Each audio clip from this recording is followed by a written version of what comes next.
아멘. 할렐루야. 자, 주위의 분들하고 인사합니다. 당신이 힘들 때 곁에 있겠습니다.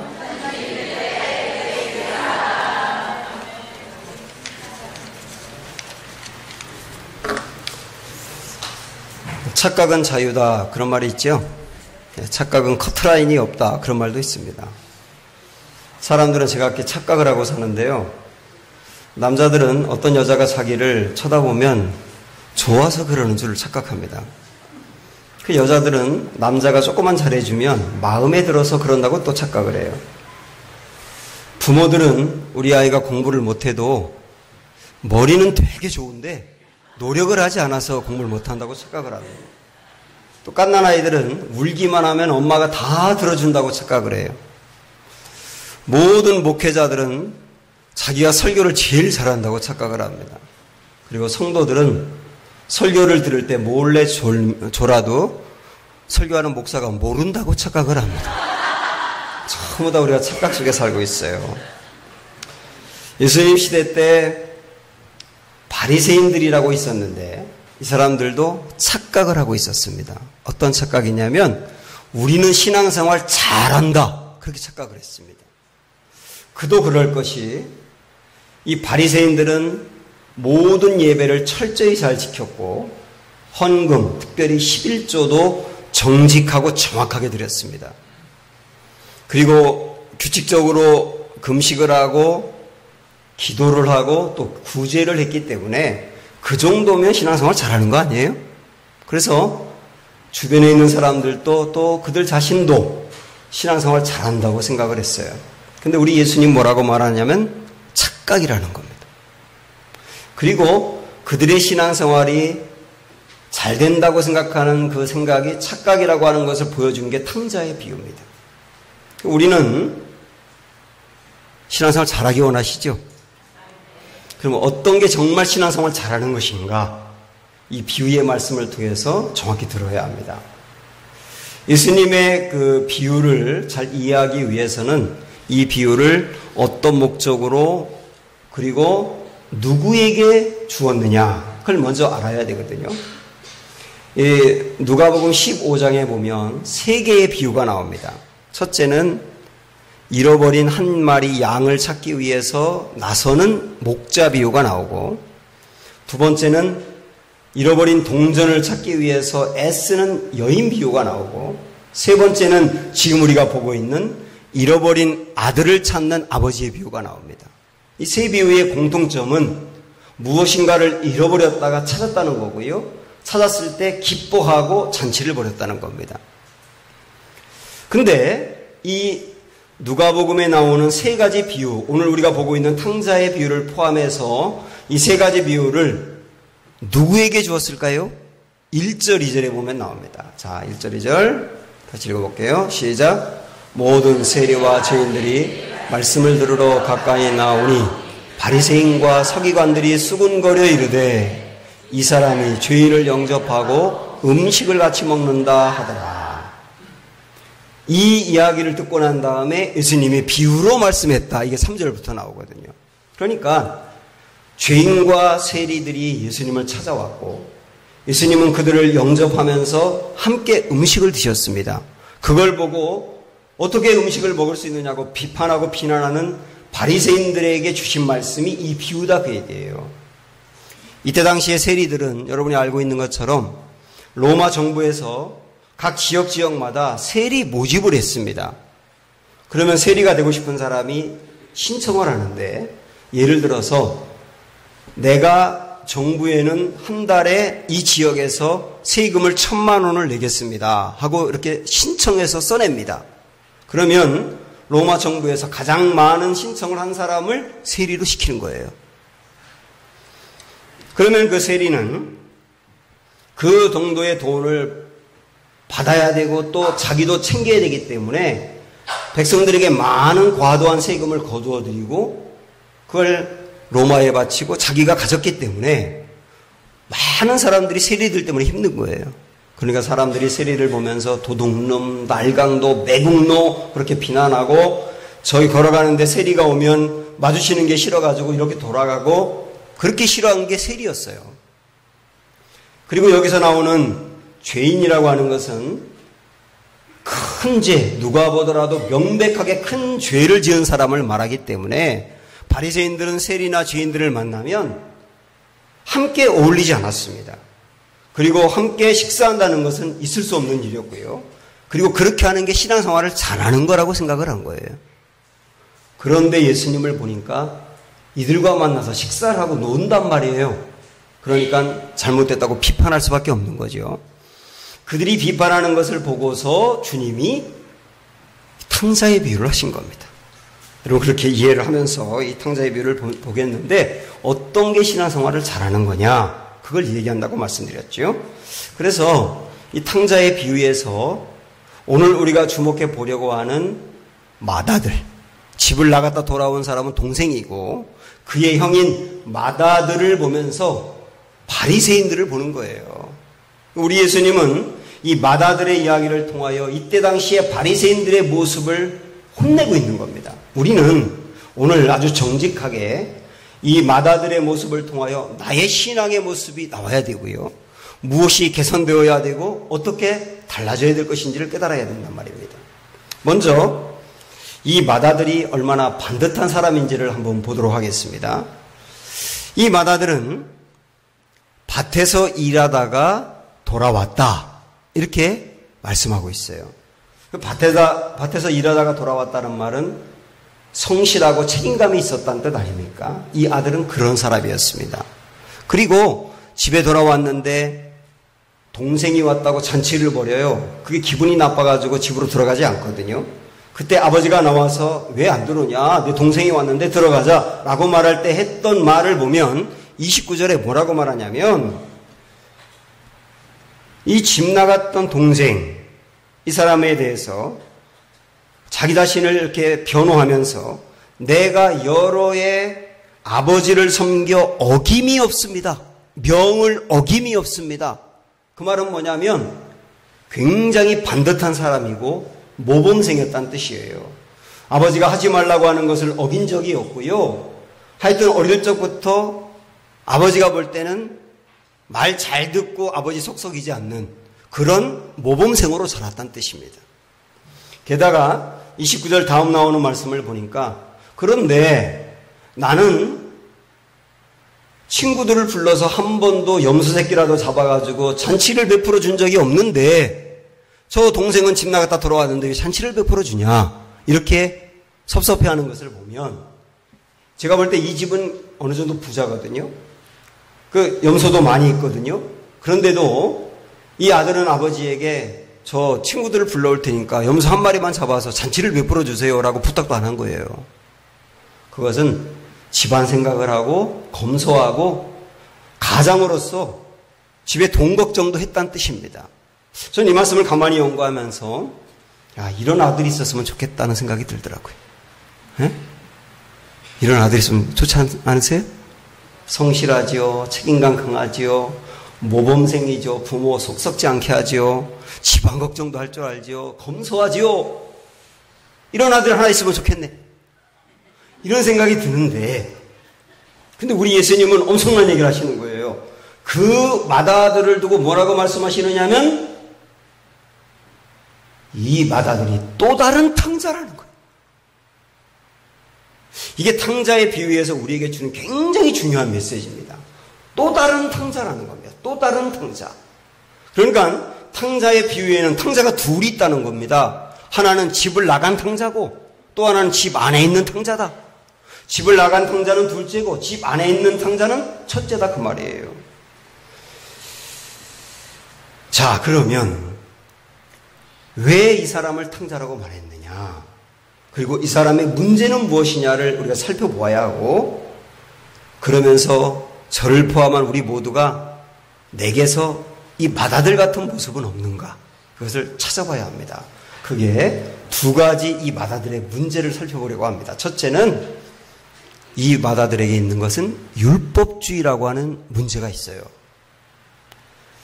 이 마다들이 집에 들어가지 않고 밖에서 화가 나 있으니까 아버지가 막 달래지 않습니까? 아, 네 동생 왔으니까 들어가자. 그때 이 사람이 했던 말을 봅니다. 29절 말씀.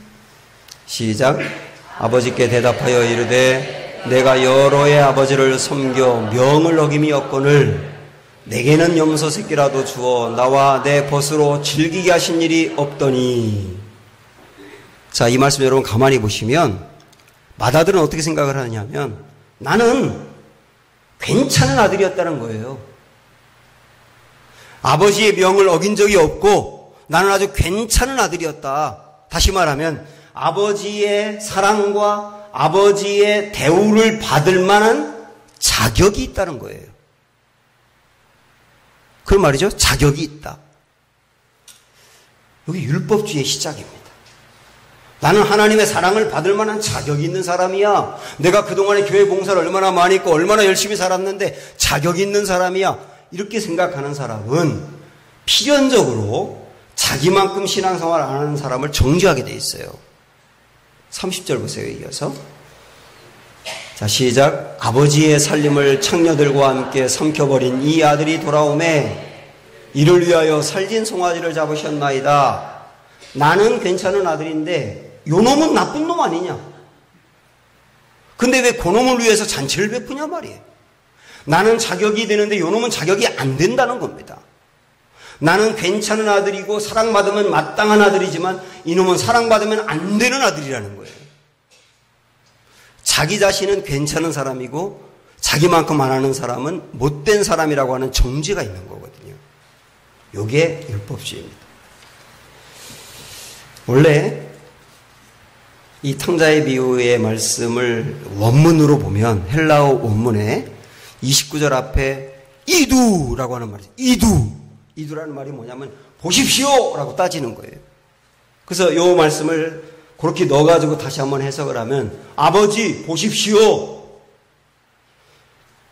이게 말이 됩니까? 저는 아주 반듯한 아들이었는데 그에 합당한 대우를 안 해주고 저놈은 몹쓸 인간이고 나쁜 놈인데 과도한 대우를 해주는 겁니다. 이게 과연 페어하다고 생각합니까? 이렇게 따지는 거죠. 이 아들이 갖고 있는 문제는 율법주의라고 말씀드렸습니다. 자, 그러면 좀 구체적으로 율법주의가 뭘까? 제가 이 시간에 한번 이야기를 할 테니까 제가 지금부터 하는 얘기가 맞으면 여러분들이 아멘 한번 해보세요. 잘 들으세요. 우리가 하나님이 하지 말라는 것을 안 하고 하나님이 하라는 것을 하면 하나님이 우리를 사랑해 주신다. 그리고 복을 주신다. 내가 하나님의 말씀에 순종했기 때문에 하나님은 나를 사랑하신다. 아멘? 아멘이라고 하는 분들이 율법주의에 빠져 있는 겁니다. 율법주의는 필연적으로 친구를 들이고 있는데 그 친구가 공로주의라고 하는 친구입니다. 공로주의는 내가 이만한 공로를 쌓았기 때문에 하나님이 그만큼 해주겠다라고 생각을 하는 거예요. 내가 뭔가 잘 풀리지 않습니까? 복을 받거나 잘 풀리면 내가 열심히 했더니 하나님 복을 줬네 라고 생각하고 내가 열심히 교회 봉사를 했다든지 뭔가 예배를 열심히 드리면 내가 이만큼 열심히 드렸으니까 하나님이 이만큼 열심히 많이 주겠네 라고 생각을 하는 겁니다. 이게 공로주의 아닙니까? 율법주의 친구가 공로주의인데 또 친구 하나가 또 있어요. 그 친구가 인과응보라고 하는 친구입니다. 인과응보는 뭔가 결과가 나온 것은 그에 합당한 원인이 있기 때문이라고 생각을 하는 겁니다. 그래서 잘 풀리는 것은 그에 합당한 신앙생활을 했기 때문이고 안 풀리는 것은 고난을 당하는 것은 잘못을 했기 때문이라고 생각을 하는 거예요. 그래서 뭔가 내가 잘 되면 역시 내가 뭔가 열심히 했더니 잘 됐지. 은혜가 없어요. 여기 은혜가 들어올 틈이 없어요. 다 자격이야 자격. 그게 인과응보예요. 율법주의 친구 또 한 명 있습니다. 그 기복주의라고 하는 친구인데 이 기복주의는 내가 그만큼 했으니까 하나님께 달라고 하면 줄 거야. 이 네 가지 여러분 잘 보세요. 율법주의, 공로주의, 인과응보, 기복주의 얘들이 다 친구인데 상당히 많은 그리스도인들이 여기에 빠져 있어요. 그래서 많은 사람들이 많은 성도들이 순종을 하는데 순종을 하면 복 받을 것 같으니까 순종하고 순종을 안 하면 벌 받을 것 같으니까 순종하려고 한단 말이에요.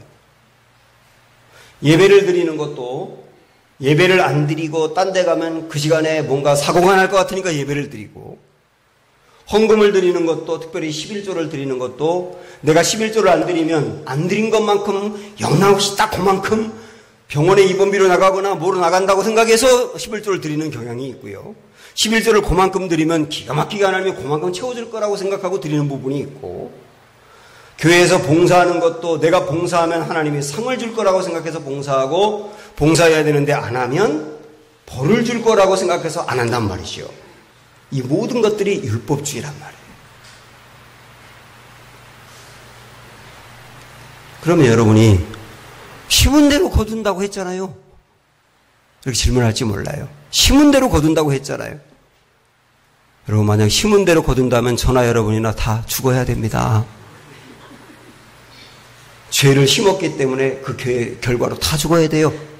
그게 맞지 않습니까? 하나님이 만약에 심은 대로 거둔다고 했다면 우리는 정말 망하는 거예요. 죄를 심었는데도 은혜를 주었으니 산 거지. 사랑하는 여러분, 우리 예수님은요, 율법주의와 그의 친구들을 신앙생활을 잘한다고 절대 하지 않으셨고, 아주 잘못된 신앙책이라고 말씀하신 거예요. 심지어 조금 더 구체적으로 말씀드리면 율법주의는 신앙이 아니라 종교입니다. 이거 조금 어려울 수 있는데 기왕 얘기가 나왔으니까 조금만 더 풀어갈게요. 자, 우리가 좀 오늘 이와 관련해서 알아야 될 게 뭐냐면, 비종교 논리라고 하는 게 있고 종교 논리라고 하는 게 있고 복음 논리라고 하는 게 있어요. 이것도 여러분 아셔야 합니다. 비종교 논리는 뭐냐면 탕자의 비유에서 둘째 아들 같은 사람입니다. 아버지 품이 싫어서 집을 나갔어요. 그 말은 하나님이 싫어서 하나님과 관계를 끊었어요. 그리고 하나님이 내 인생에 개입하지 마세요. 내 인생의 주인은 나예요. 내가 원하는 대로 살 거예요. 내 마음대로 살 거예요. 이러는 사람이 비종교 논리에 빠져 있는 사람이에요. 아마 이 자리에는 그런 사람이 없으리라고 생각을 합니다. 문제는 종교 논리입니다. 종교 논리는 맏아들 같은 사람을 두고 하는 소리인데, 이 맏아들 같은 사람은 어떤 생각을 갖고 있느냐면, 내가 하나님의 말씀에 순종을 해야 하나님이 나를 사랑한다고 생각을 해요. 그리고 내가 뭔가 잘 되는 것은 내가 그만큼 했기 때문이라고 생각을 하는 거예요. 아까 계속 제가 말씀드린 게 종교 논리란 말이죠. 그래서 이 사람들은 하나님의 사랑을 받기 위해서 애를 씁니다. 세 번째가 복음 논리인데, 복음 논리는 잘 들으세요. 하나님의 말씀에 순종해야 사랑받는다고 생각하면 종교 논리인데, 하나님이 이미 나를 충분히 사랑한다. 나를 구원해줬고 나를 위해 아들 예수 주실 정도로 나를 사랑한다. 하나님이 나를 너무나 사랑한다는 것을 알고 믿고 누리기 때문에 이렇게 나를 사랑하는 하나님을 위해서 내가 순종해야지. 이렇게 나가는 거예요. 응?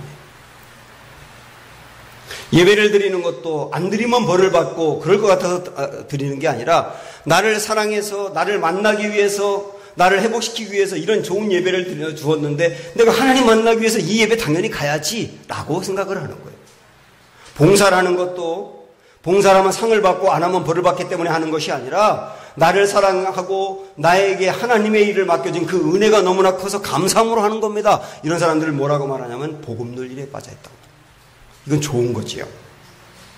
사랑하는 여러분, 우리가 무엇인가 잘해야 하나님이 나를 인정하고 사랑한다고 생각하는 걸 이젠 버리셔야 합니다. 우리 주님은 나를 이미 충분히 말로 표현할 수 없을 정도로 사랑하세요. 그래서 아들 예수까지 보내주신 거예요. 하나밖에 없는 아들 예수를 나를 위해서 죽일 정도로 사랑한다고요. 이보다 더 큰 사랑은 없잖아요. 이미 저나 여러분이나 충분한 사랑을 받았다고요. 이렇게 나를 사랑한 주님 때문에 순종하는 거예요. 이렇게 나를 사랑한 주님이 좋아서 주님의 일을 하는 거예요. 이렇게 나를 사랑한 주님 만나고 싶어서 예배를 드리는 거예요. 이런 동기로 바뀌셔야 됩니다. 종교 논리나 복음 논리나 둘 다 주님 일 열심히 하다고 생각합니다. 근데 동기가 달라요. 종교 논리는 그래야 사랑받는다고 생각을 하고 복음 논리는 이미 사랑받았으니 하는 게 당연하지 않느냐예요. 종교 논리에 빠져 있는 사람들은 저도 한때 그랬었고 그런 신앙생활을 하고 있는 교인들을 보면 특징이 있습니다. 기쁨이 없어요. 늘 눌려 있어요. 완벽주의예요. 다른 사람을 정죄를 잘해요. 비판이 그렇게 많아요. 마음은 행복하지 않아요. 감사가 없어요. 늘 주님의 사랑을 받으려고 껄떡거려요.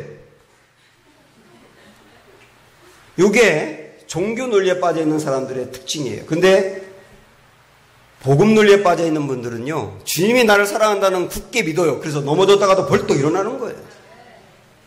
그리고 기쁨이 있어요. 감격이 있어요. 행복해요. 감사가 넘쳐요. 여러분 어떤 신앙생활을 하고 싶으세요? 오늘 두 탕자 중에 첫 번째 탕자, 집을 나갔다가 돌아온 탕자가 하는 말을 한번 볼까요? 21절 말씀 보시면, 자, 여기 작은 아들의 은혜의식이 나와 있는데 시작. 아들이 이르되 아버지 내가 하늘과 아버지께 죄를 지었사오니 지금부터는 아버지의 아들이라 일컬음을 감당하지 못하겠나이다 하니, 이 아들은 뭐냐면 저는요 아버지 사랑을 받을 만한 자격이 없고요, 저는요 아버지의 대우를 받을 만한 자격이 없는 사람이에요. 저는 정말 부족하고 자격이 없어요. 자격이 없다고 인정하니까 그 다음 뭐가 나올까요? 그러니 저에게도 은혜를 주세요. 은혜를 주세요. 은혜를 갈구한단 말이에요. 이런 사람들은 기도합니다. 왜 기도하는지 아세요? 자기가 부족하다고 생각하고 은혜가 필요하니까 기도하는 거예요. 근데 반대로 보십시오. 큰 아들을 보세요. 이 작은 아들은 은혜가 필요하다고 생각하고 자기는 부족하고 자격이 없다고 생각했죠. 큰 아들은 어떻게 하는가? 29절 보시면 맏아들의 공로의식을 보는데 아버지께 대답하여 이르되 내가 여러 해 아버지를 섬겨 명을 어김이 없거늘, 그 다음에 내게는 염소 새끼라도 주어 나와 내 벗으로 즐기게 하신 일이 없더니 어떻게 합니까? 나는 자격이 있다고 그래요. 나는 받을 만한 자격이 있잖아요. 이 사람에게는 은혜가 없어요. 왜? 자격이 있는 사람이 무슨 은혜를 필요해? 그러니까 이런 사람은 기도를 안 하는 거예요. 왜? 내게 자격이 있으니까 주겠지 라고 생각을 하는 거죠.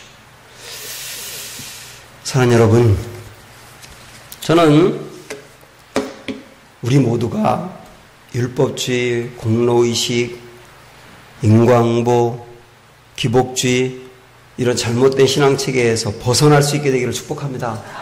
그리고 우리 안에 복음의 은혜가 충만하기를 바랍니다. 이 맏아들이 가지고 있는 첫 번째 신앙의 문제는 그런 거였습니다. 자, 두 번째 볼까요? 두 번째 이 아들의 문제는 뭘까? 아버지 마음을 몰랐다고 합니다. 이 사람은 반듯했고 아버지가 하지 말라고 하는 일을 어긴 적이 없어요. 그러니까 좋은 아들이라고 생각하고 신앙생활 잘한다고 생각을 했거든요. 근데 여러분, 제가 질문할게요. 이 사람은 아버지가 하지 말라고 하는 것은 잘했어요. 근데 이 사람이 갖고 있는 결정적인 문제가 뭘까요? 하지 말라는 것은 잘 지켰어요. 근데 이 사람이 갖고 있는 문제는 아버지가 정말 원하는 게 뭔지를 몰랐어요. 그럼 아버지가 정말 원하는 것은? 지금 아버지가 정말 원하는 것은? 마당 열심히 쓰는 거? 아버지가 정말 원하는 것은? 밭에서 열심히 일하는 거? 아니요. 뭡니까? 내 집 나간 동생 데려와. 그거잖아요. 지금 동생은 집을 나가가지고 그 돈 갖고 허랑방탕하게 쓴다는 소문도 들리고 그 돈 다 잃어버리고 거지같이 빌어먹고 산다는 얘기도 들리는데, 네 동생은 지금 집을 나가서 형편없는 상태인데 너는 동생을 왜 안 찾아오냐 이거야. 이 아버지는 아마도 이 맏아들에게 수도 없이 얘기했을 겁니다. 동생 찾아와.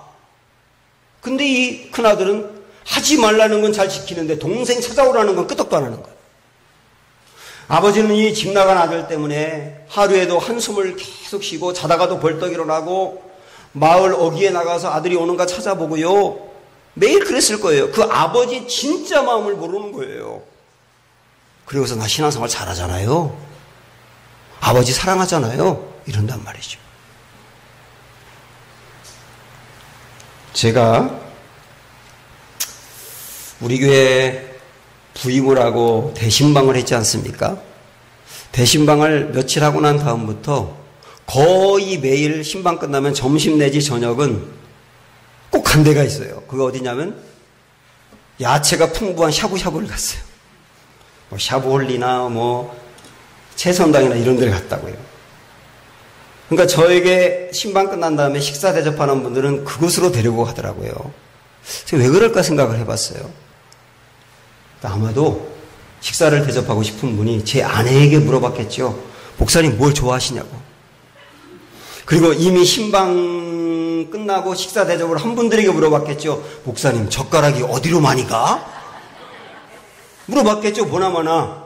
그때 얘기했을 겁니다. 제 아내는. 아유, 우리 목사님은 야채를 좋아해요. 그리고 식사 대접을 먼저 한 분들은 목사님 야채에 손이 많이 가던데요. 젓가락이 많이 가던데요. 그러니까 그 다음부터는 계속 야채가 풍부한 곳만 가는 거예요. 저는 굉장히 기뻤습니다.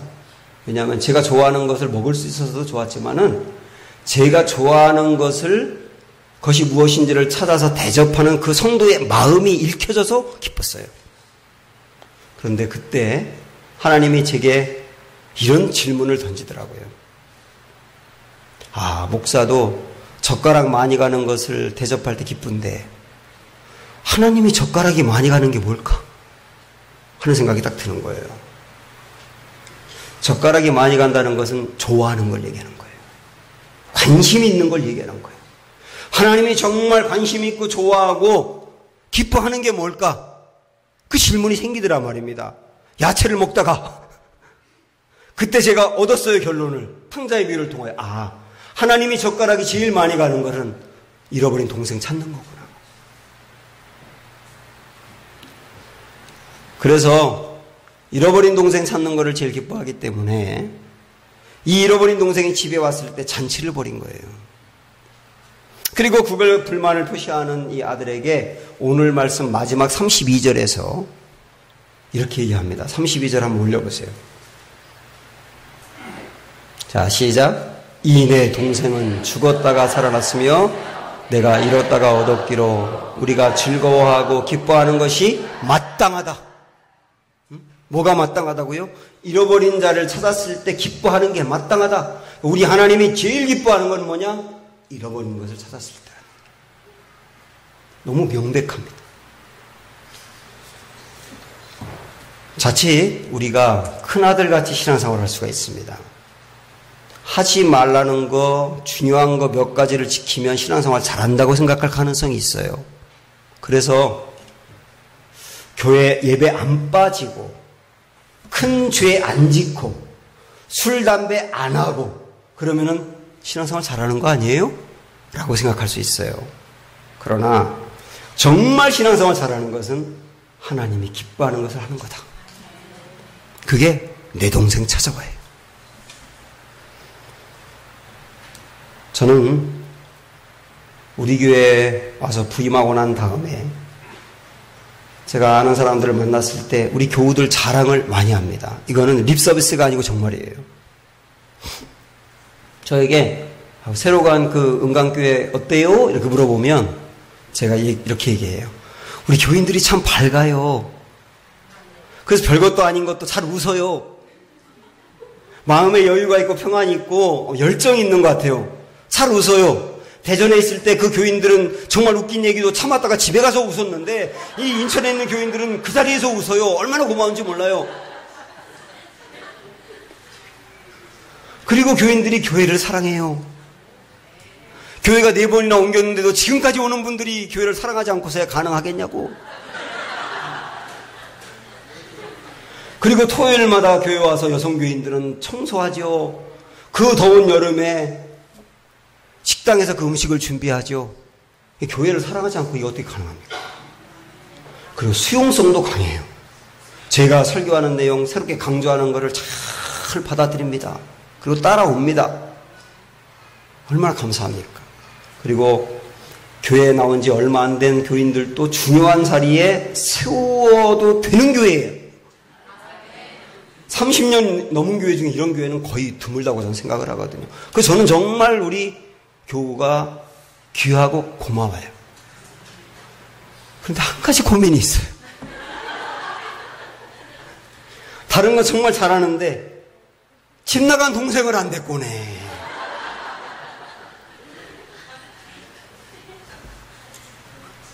집 나간 동생을 안 데리고 오네.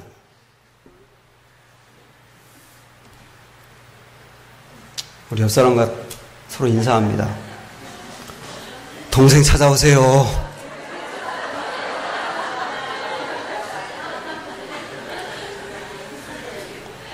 하나님의 품을 떠난 동생, 잃어버린 모든 사람을 말하는 겁니다. 여러분의 가족, 친척, 친구, 직장의 동료 찾아오셔야 됩니다. 우리 교회를 다니다가 안 나오는 사람, 청나로 이사 왔다고 안 나오는 사람 전부 다 여러분의 동생들입니다. 그 동생들 지금 왜 안 데리고 오냐 말이에요. 다 데려오셔야 돼요. 한 가지 얘기만 더 하죠. 제가 야구를 좋아합니다. 보는 것도 좋아하고 야구 연습장에서 야구 이렇게 치는 것도 좋아해요. 그래서 휴게소나 고속도로 휴게소나 유원지 같은 데 가서 야구장이 있는 데를 거의 지나가는 일은 거의 없다고 보셔야 돼요. 그래서 버스를 타고 단체로 어디 가다가도 예를 들어서 어느 휴게소에 가면 기사 되는 분이 여기서 10분간 쉬었다 갑니다. 화장실 다녀오세요. 그러면 전부 다 화장실 가잖아요. 저는 야구장으로 갑니다. 그렇게 제가 좋아합니다. 한 번은 제가 대전에 있을 때 서울에 올라갔다가 대전으로 내려오는 길인데 그렇게 야구가 하고 싶은 거예요. 그래서 안성 휴게소에 들어갔습니다. 야구장이 있는가? 반대편은 분명히 있는데 거기 없더라고요. 내려가는 길은. 실망하고 그 다음 망향휴게소인가 뭐 입장인가 어딜 갔어요. 또 없어요. 실망하고 천안휴게소 갔더니 또 없어요. 실망하고 계속 휴게소라는 휴게소는 대전까지 다 다녀봤어요. 근데 없는 거예요.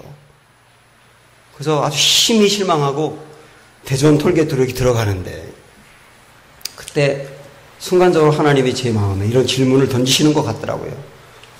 너 그게 그렇게 중요하냐? 그게 그렇게 중요하냐? 그리고 또 이어서 던지는 질문이 뭐냐면 네가 야구를 하고 싶어서 휴게소라는 휴게소마다 다 들릴 정도의 그 열정, 그 10분지 1 정도로 그만큼이라도 잃어버린 동생을 찾아본 적이 있냐?